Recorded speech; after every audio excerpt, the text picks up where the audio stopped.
குடும்பம் என்னும் தர்மம் என்ற தலைப்பில் தான் எழுதிய அர்த்தமுள்ள இந்து மதம் என்ற புத்தகத்தில் கவியரசர் கண்ணதாசன் கூறியிருக்கும் அற்புதமான பல தத்துவ கருத்துக்களை பற்றி தான் இந்த பதிவில் நாம் பார்க்க போகிறோம். அதை பார்க்கறதுக்கு முன்னாடி hi friends, I'm C Ilango. வணக்கம், welcome back to my channel. நீங்கள் இன்னும் நம்முடைய சேனலுக்கு சப்ஸ்கிரைப் பண்ணலைன்னா உடனே ஒரு லைக் போட்டு சப்ஸ்கிரைப் பண்ணி சப்போர்ட் பண்ணுங்க. வாங்க பதிவிற்குள் போகலாம். ஒரு பத்திரிகையில் படித்தேன், தமிழர் ஒருவர் வெளிநாட்டிற்கு சென்றிருந்தாராம். அங்கு ஓர் அமெரிக்க தம்பதிகளை சந்தித்தாராம். அவர்கள் ஹோட்டலுக்கு வெளியிலேயே கட்டிப்பிடித்து கொண்டு நின்றார்களாம். தமிழரை பார்த்த அந்த அமெரிக்கர், இவள் எனது மூன்றாவது மனைவி என்று அறிமுகப்படுத்தி வைத்தாராம். முதல் இருவரையும் வெட்டி விட்டதாக வேறு சொன்னாராம். ஒத்து வரவில்லை என்றால் ஒதுக்கி விடுவதுதான் நல்லது என்று போதித்தாராம். வாழ்க்கையை வாழ்க்கையாகவே எடுத்துக்கொள்ள வேண்டும், அதற்கென்று பண்பாடு எதற்காக என்று வேறு வினவினாராம்.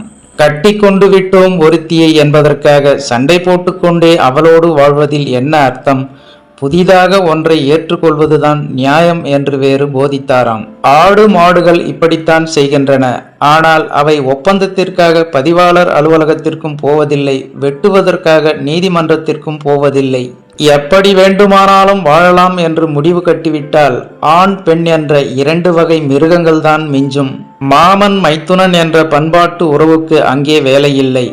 ஆனால் அந்த வகை உறவில்தான் இந்து தர்மம் உலகெங்கும் தலை தூக்கி நிற்கிறது. குடும்ப வாழ்க்கையை ஒரு அறம் என்று போதித்தது இந்து தர்மம். அதனால்தான் தமிழ் அதனை இல்லறம் என்றது. இந்து தர்மத்தில் ஒருவன் எத்தனை மனைவியரை வேண்டுமானாலும் கொள்ளலாம். ஆனால் அத்தனை பேருக்கும் அவன் ஒருத்தன்தான் கணவன். ஒருத்தியை அவன் ஒதுக்கி வைத்திருந்தாலும் சாகும் வரையிலும் அவள் அவனது மனைவியே. அவளை எல்லா வகையிலும் திருப்தி செய்ய வேண்டியது கணவனின் கடமை. அந்த கடமையில் தவறுவோர் பலருண்டு. அவர்கள் அந்த தர்மத்தை மறந்தவர்களே தவிர அந்த தவற்றை செய்ய அனுமதிக்கப்பட்டவர்கள் அல்ல. இந்து மதத்திலும் சில பிரிவினரிடத்தில் அறுத்து கட்டும் பழக்கம் இருந்திருக்கிறது. சில இடங்களில் இன்னும் இருக்கிறது. இதனை இந்து தர்மம் அங்கீகரிக்கவில்லை. இது எப்படி ஏற்பட்டது? கோஷ்டி சண்டைகளால் ஏற்பட்ட வஞ்சம் தீர்க்கும் மனப்பான்மையில் ஏற்பட்டது. பெண் கொடுத்து பெண் எடுப்பது என்று ஒரு பழக்கம் உண்டு.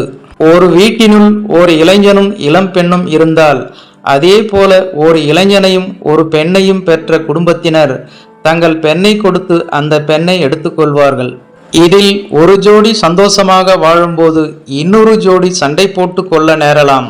சண்டை போடும் கணவன் தன் மனைவியை பிறந்த வீட்டிற்கே திருப்பி அனுப்பினால் அங்கே சந்தோஷமாக வாழ்கிற கணவன் கூட தன் மனைவியை பிறந்த வீட்டுக்கு அனுப்பிவிடுவான்.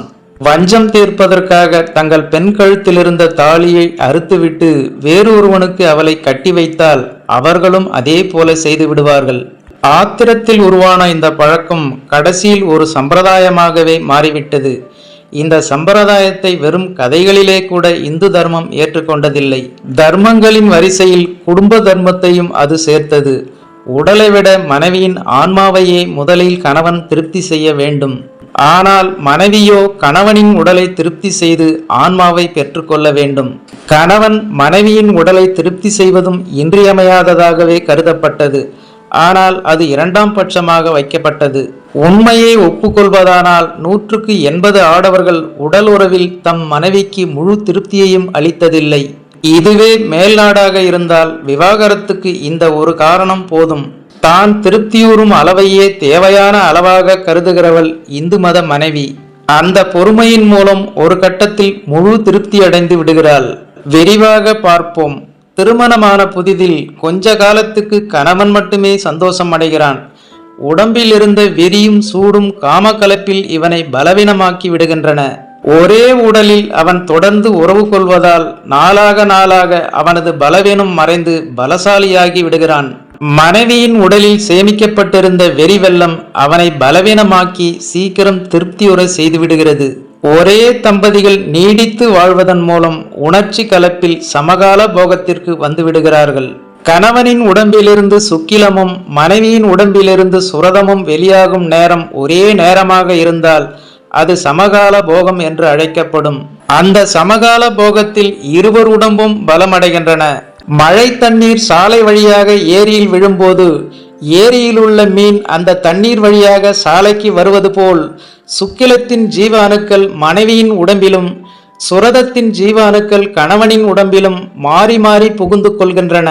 ஒரே தம்பதிகள் நீண்ட நாள் வாழ்வதன் மூலமே இந்த சமகால போகம் சாத்தியமாகிறது. ஒருவர் மீது ஒருவருக்குள்ள பிடிப்பு அதிகமாகிறது. நோய் நொடியில்லாத ஆரோக்கியமான குழந்தைகள் பிறக்கின்றன. தாய் தந்தை மீது பாசத்தோடு அவை வளர்கின்றன.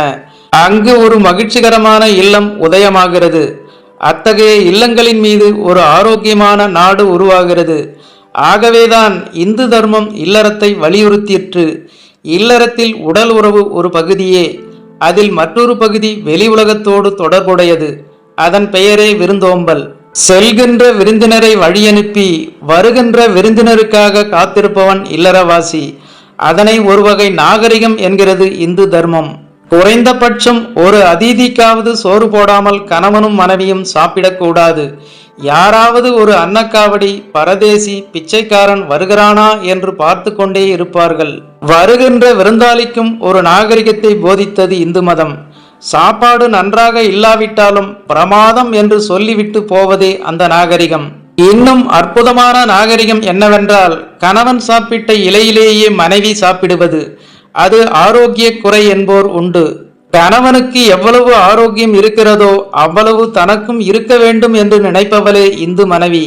கணவன் காசநோய்க்காரன் என்றால் அந்த நோயை தானும் ஏற்றுக்கொள்ளவே அவள் அவனது இலையில் சாப்பிடுகிறாள். கடல் கொண்ட லெமூரியா கண்டத்தில் வாழ்ந்தவரிடையே ஒரு பழக்கம் இருந்ததாம்.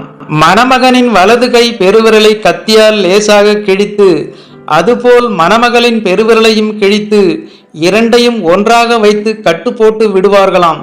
ரத்தம் கலந்துவிட வேண்டும் என்பதற்காகவே இந்த ஏற்பாடு. அதை தார்மீகமாகவே செய்து விடுகிறாள் இந்து மனைவி. கணவன் சாப்பிடுவதற்கு முன்பு அவள் சாப்பிடுவதில்லை. அது எத்தனை நாளாயினும் சரி. தீனிக்கு பேர் போன மேல்நாட்டில் மனைவி சாப்பிட்ட மிச்சம் கணவனுக்கு கிடைத்தால் பெரிய விஷயம்.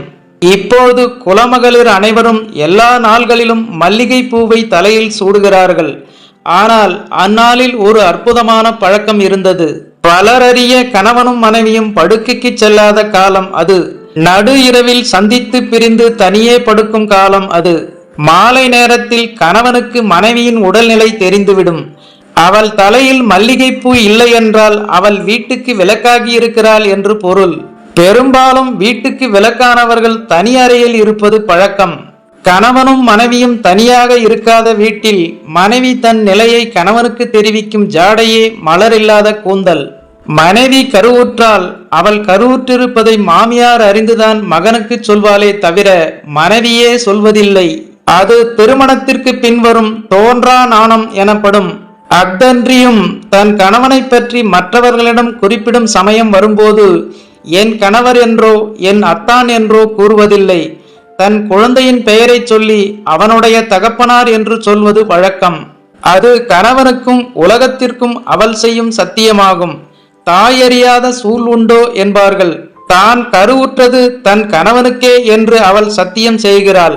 எங்கள் ஜாதியில் கணவன் இறந்ததும் மனைவி பாடும் ஒப்பாரி பாட்டில் கணவனை பிஞ்சி மக்கள் ஐயா என்றுதான் அழைப்பாள்.